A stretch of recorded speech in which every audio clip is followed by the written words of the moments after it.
Hi, I'm Gatiss, and today we're going to be looking at the readings in the lectionary for Year C and the week known as Proper 13. And those readings are Hosea chapter 11 verses 1 to 11, Colossians chapter 3 verses 1 to 11, and Luke chapter 12 verses 13 to 21. You may find it helpful to have read those passages before we continue with the rest of this video.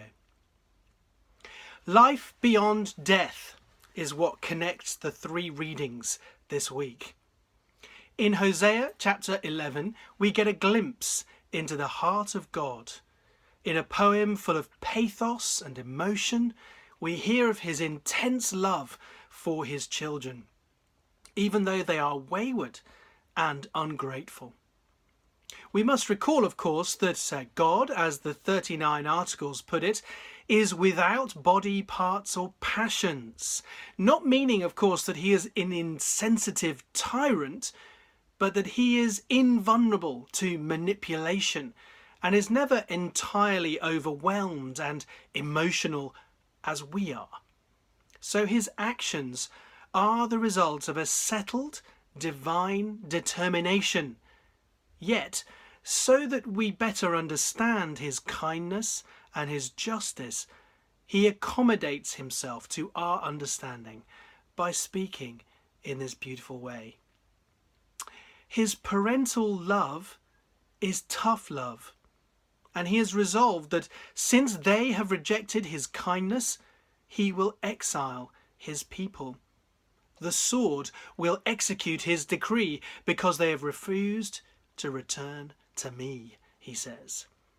Yet he cannot abandon his people forever, as he abandoned Admah and Zeboim, places you may never have heard of in verse 8, but cities which were destroyed along with more famous cities, Sodom and Gomorrah.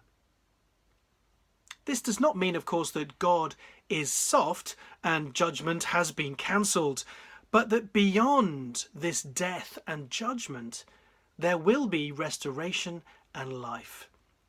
Not because they deserve it more than those wicked cities, but because I am God and no mortal, says God. Hope lies in an unchangeable God, who, unlike us, does not renege on his covenant promises, rather than in our relative goodness or supposed ability to change. There's no hope there. In Luke chapter 12, Jesus warns the crowd against greed and resting their hopes and their dreams on the abundance of possessions. Good stewardship requires hard work. But we must not think that our security for the future is in building a great pension plan. Two brothers argue over their inheritance in this passage, but this should have warned them that life is more than their possessions, because their father hadn't been able to take any of it with him.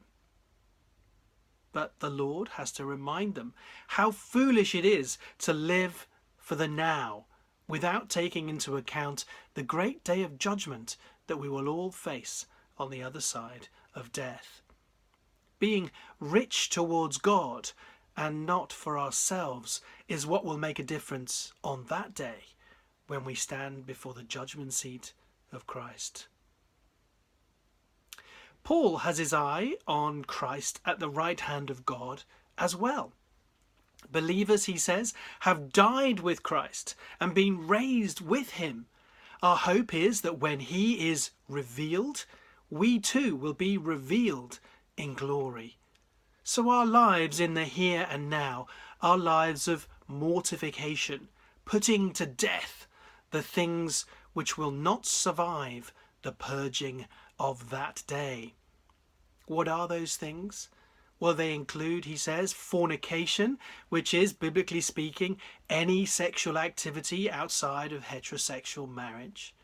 It includes evil desires and greed, which is itself idolatry, as indeed Jesus himself has taught us in the parable. We may have lived in those ways once upon a time, but we should do so no longer if we're Christians. Not because of our church's subculture and our tradition is against it, no, or for any other human reason, but because of God's intense, settled, determined, implacable opposition to such lifestyles. His wrath is coming on those who are disobedient.